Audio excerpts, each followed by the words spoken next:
students, welcome to the class.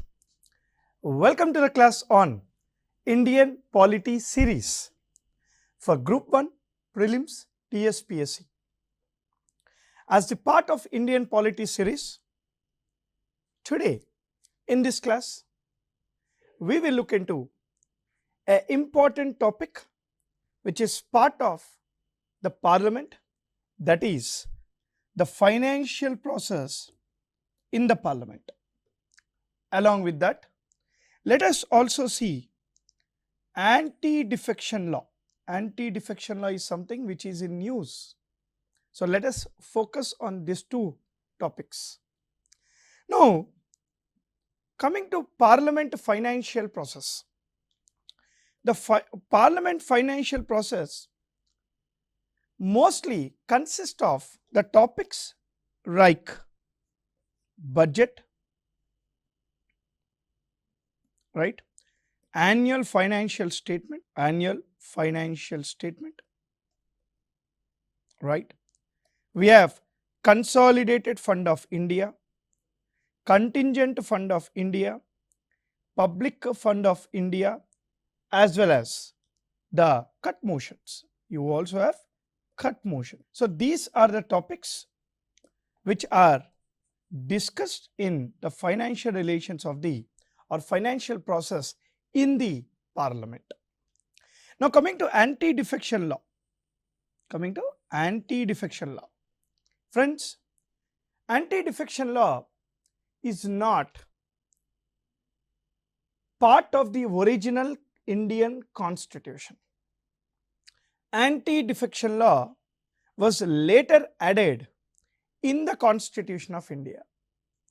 Anti-defection law was added by 52nd Constitutional Amendment Act of 1985. The 52nd Constitutional Amendment Act of 1985 has inserted Schedule 10 of the Constitution, which deals with anti-defection law. Anti-defection law is that law which is related or which deals with the members of the legislature who tend to change their parties after the elections.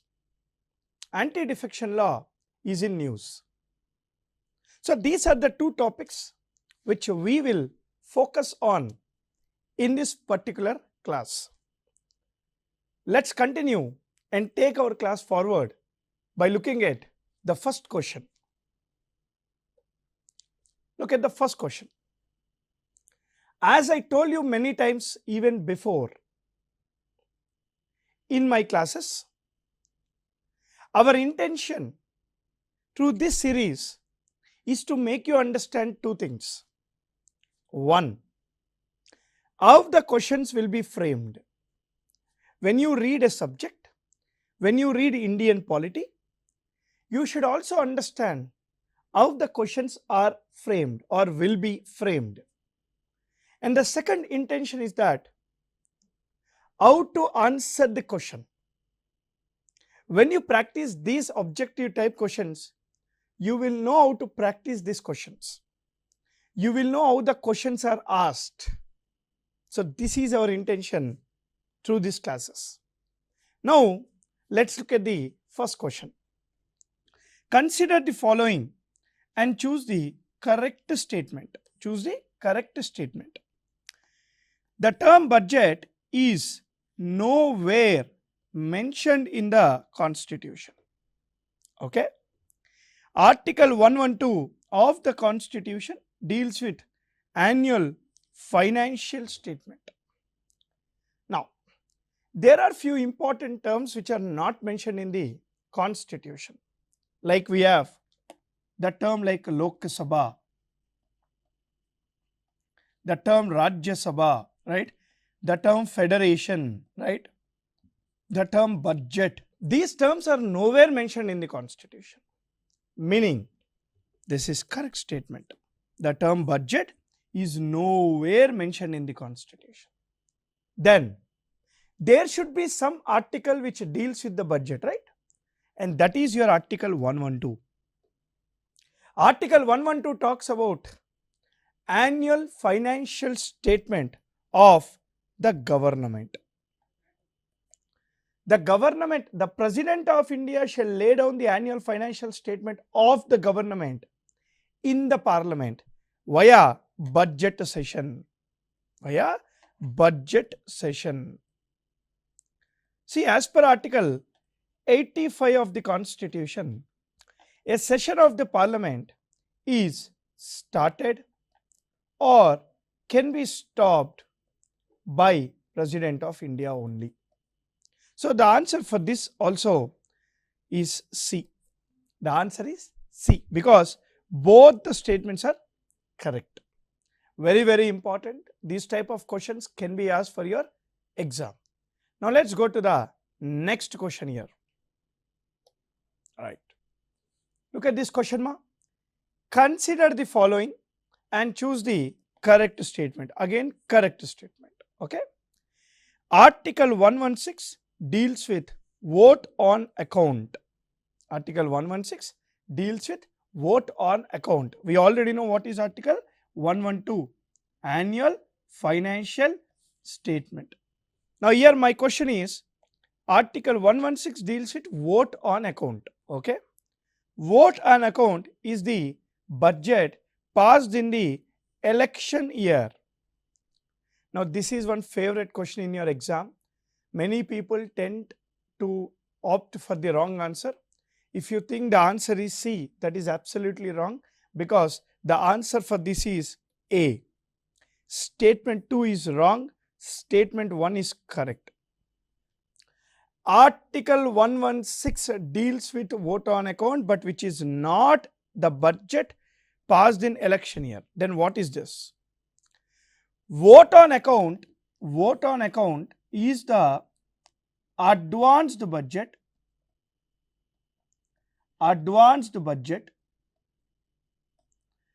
passed in, see, this is important, passed in Lok Sabha only to meet the expenses of government till budget is passed. Look at this, friends. What did I say here? See, whenever the budget is initiated or whenever the annual financial statement is initiated in the Parliament, the government tend to lose its capacity to withdraw the amount from Consolidated Fund of India. Whenever the budget is initiated in the Parliament, till the budget comes into force in full-fledged manner, the government cannot take or cannot appropriate amount from the Consolidated Fund of India. Now, till the budget comes into force, there are expenses for the government. There are many expenses for the government. To meet the expenses of the government, the advanced budget is passed in the Lok Sabha only. Generally, this advanced budget or vote on account is 1/6 of the total budget. 1/6 of the total budget. 1/6 of the total budget. Now, this advanced budget, which is passed to meet the expenses of the government, only in Lok Sabha when it is passed to meet the expenses of the government, I am repeating this, is called vote on account. So then what is the budget which is passed in election year called? The budget passed in election year is called interim budget, temporary budget. It is not vote on account. Don't get confused here. Interim budget is the budget which is passed in the election year. Vote on account is an advanced budget passed to meet the expenses of the government till the budget comes into force. Very, very important for your exam. Vote on account is discussed in Article 116 of the Constitution. Now let's come back to the third question or the next question. Right, a very direct question, ma. Which article of the Constitution deals with appropriation bill? See, appropriation bill. An appropriation bill is something which is passed in Lok Sabha after vote on demands, from different ministries. See, after each ministry demand is put forward to voting, then after each ministry demand is put forward to voting and it is passed, the Lok Sabha passes an appropriation bill. Appropriation bill is passed in Lok Sabha only, remember this. Within 75 days from appropriation bill, then you need to pass a financial bill, where when you pass this financial bill within these 75 days, it is said that the budget comes into force in full-fledged manner. Now, which article deals with appropriation bill is my question. Article 111 of the Constitution. Article 111 of the Constitution deals with the veto powers of the President of India. You all know what is Article 116, right? Vote on account. Article 118 talks about rules of procedure and conduct of business. This is called famously 𝗧𝗏. So the leftover is Article 114. Article 114 talks about appropriation bill. All these are very, very important for the exam. Let's come back to the next question. Right. Look at the question, ma. Try to understand the question. Consider the following and choose the correct statement. Okay. Parliament permission is must, okay, for government to appropriate funds from Consolidated Fund of India. Contingent Fund of India is maintained by Revenue Secretary on behalf of Government of India. Okay, look at the screen, ma. See, there are three types of funds.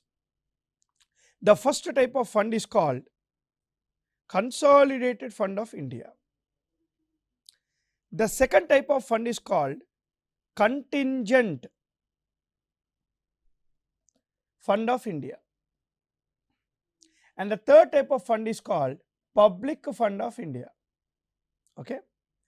Now, all these three types of funds are maintained by the government.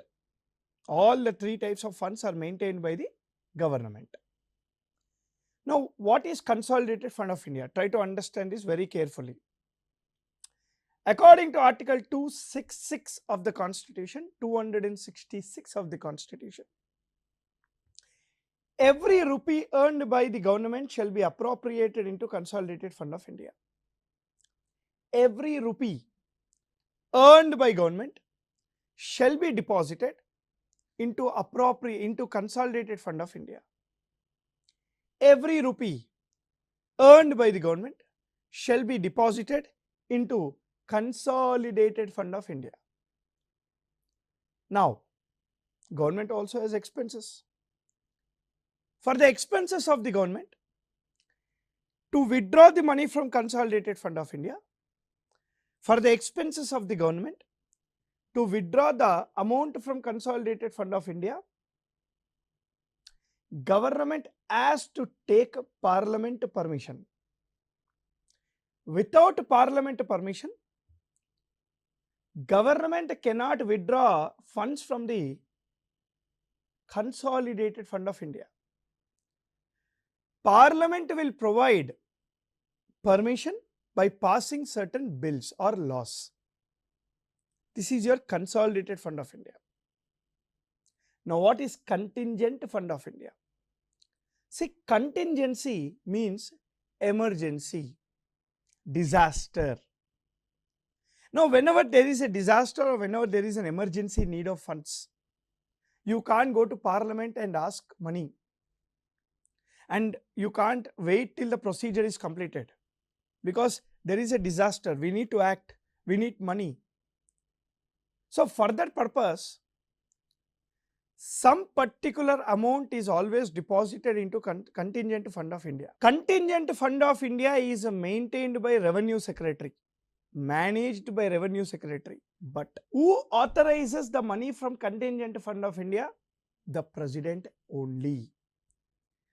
The President has the authority to authorize the money from Contingent Fund of India. Now what is public fund? We actually deposit some money with the government by actually taking some schemes, insurance schemes, PFs, Public Provident Fund, we 𝗪𝗵𝗻𝗀𝗃𝗃. There are many schemes according to which we actually deposit some amount with the government, ensuring that the government will repay back with good lumps of money. Like you have 𝗬𝗏 𝗧𝗦𝗔𝗧 𝗚𝗏, etc. Now all this money we deposited with the government to get back in the future at the time of maturity are deposited in Public Fund of India. So these are the three types of funds maintained by the government. Now look at the question. Parliament permission is must for the government to appropriate funds from the Consolidated Fund of India. Absolutely correct. Parliament permission is needed. Contingent Fund of India is maintained by Revenue Secretary. Correct. On behalf of government. Wrong. On behalf of President of India. See, who has the authority to appropriate funds from the Contingent Fund of India? It is President. President has the authority to authorize the funds from Contingent Fund of India. So the answer for this is A. Okay. Now let's go on to the next question. Look at the question, friends. Consider the following and choose the correct state. The procedure to pass the budget is mentioned in the Constitution. Cut motions in budget is taken only in Lok Sabha. Okay. The procedure to pass the budget is nowhere mentioned in the Constitution. Is not mentioned in the Constitution. Then how? The procedure to pass the budget is mentioned in the rules of the Parliament. Rules of the Parliament. Now Parliament rules are actually framed by Parliament only according to Article 118. Article 118 provides the power to Parliament to come up with their own rules. Now cut motions is only taken in Lok Sabha. This is correct. There are three types of cut motions.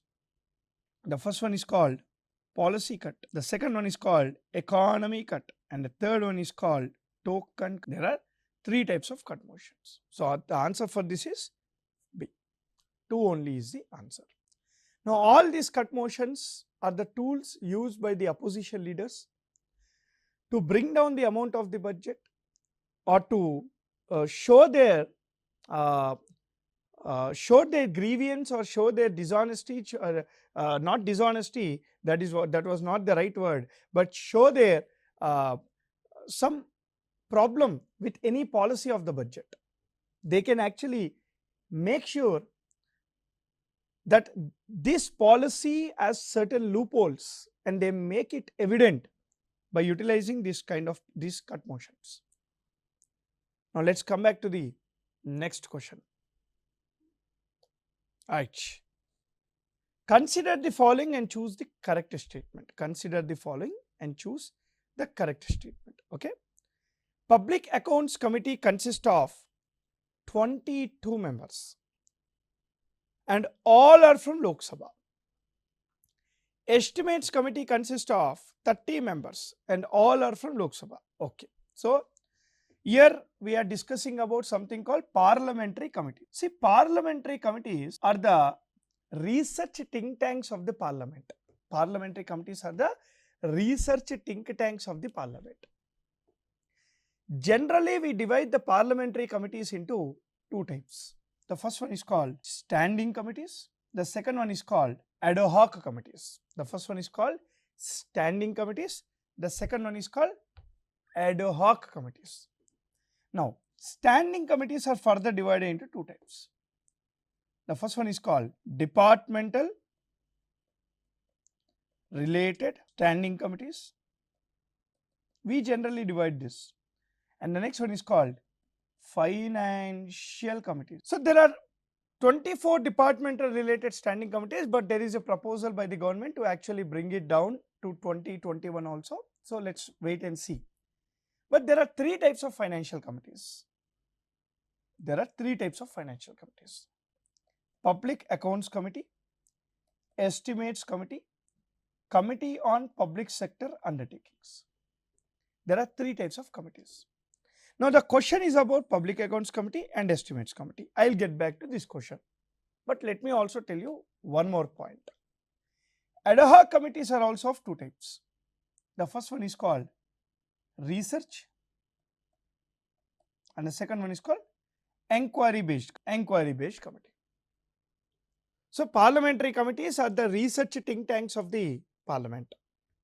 Parliamentary committees are the research think tanks of the parliament. Now the question is all about Public Accounts Committee and Estimates Committee. See, the main duty of the Public Accounts Committee is to review the reports of the CAG. Estimates Committee responsible is to prepare the budget. Okay. Now, Public Accounts Committee consists of 22 members, absolutely correct, out of which 15 are from Lok Sabha, 7 are from Rajya Sabha. So this is wrong. Because Public Accounts Committee consists of 22 members, but not all from Lok Sabha. 15 from Lok Sabha, 7 from Rajya Sabha. Estimates Committee consists of 30 members, correct? And all are from Lok Sabha. Answer is B here. Okay. So let's go to the next question. Yes. For which of the following bits there is no joint sitting of the parliament in case of a deadlock? Okay. Okay. Listen to me very carefully. What is the meaning of a deadlock? What is joint sitting of the parliament? Article 108 of the Constitution, 108 of the Constitution provides for the joint sitting of the parliament of both the houses, Lok Sabha and Rajya Sabha, in case of a deadlock over a particular bill. 3 points. Point number 1. According to Article 108, President has the authority to initiate the joint sitting of the parliament. Second point. The joint sitting of the parliament is headed by the Speaker of the Lok Sabha. Third point, very important. In the absence of the Speaker, the Deputy Speaker will be the head of the joint sitting. Full stop.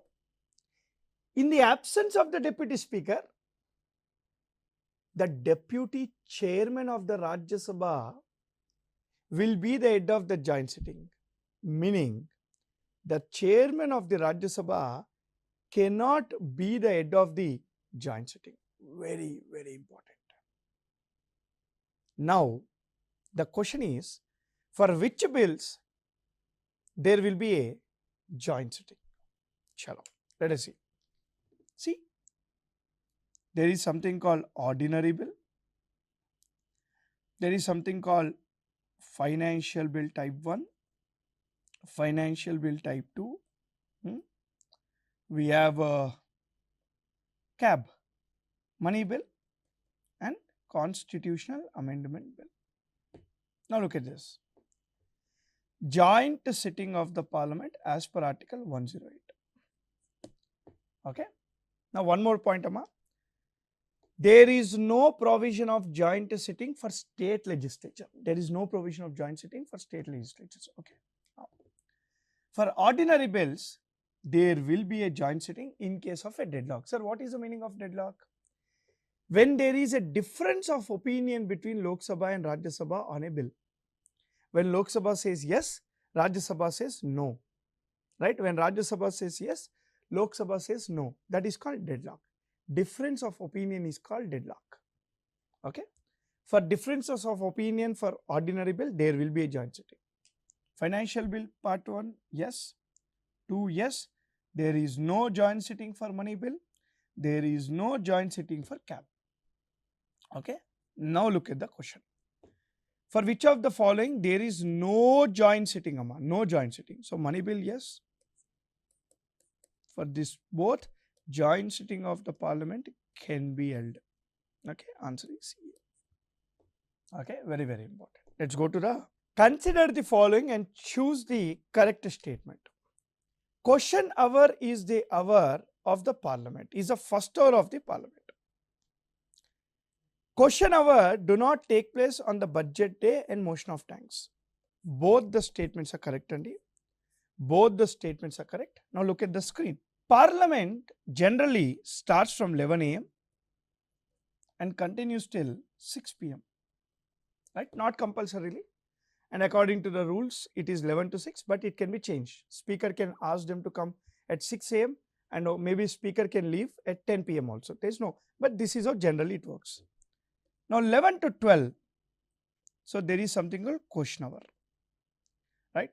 Now 12 to 1, right? There is something called 0 hour. 1 to 2, you have lunch. And the normal business, and the normal business of the house takes place between 2 PM to 6 PM. So this is how it is. This is the timings of the parliament. Okay, let's go to the next question. Very, very important. Consider the following and choose the correct statement. Anti-defection law is discussed in Schedule 10 of the Constitution. This is absolutely correct. I told you before also while introduction of the class. Yes, this is correct. Now, Schedule 10 is linked to Article 110, 102, sorry, and 191. Correct. This is also correct. See, Article 102 talks about disqualifications of member of parliament, and 191 talks about disqualifications of the members of state legislature. So both the statements are correct. Okay. Next question, and see the last question here. Consider the following and choose the correct statement. Okay. A nominated member can be disqualified if he or she is not joining any party within 6 months under anti-defection law. Correct. Who can disqualify? The speaker. Or a nominated member has to join a political party within 6 months. Otherwise, he can be disqualified. Speaker position is exempted from anti-defection law. This is also correct. Why? Whenever a person is elected as the speaker has to cancel his membership to the political party. So that is the reason speaker position is accepted from anti-defection law. So both the statements are correct here. So this is the important objective type questions related to parliament, financial procedure, and also anti-defection law. Please go through again. I'll see you guys again in the next class with another topic of Indian polity. Till then, happy learning. Jai Hind.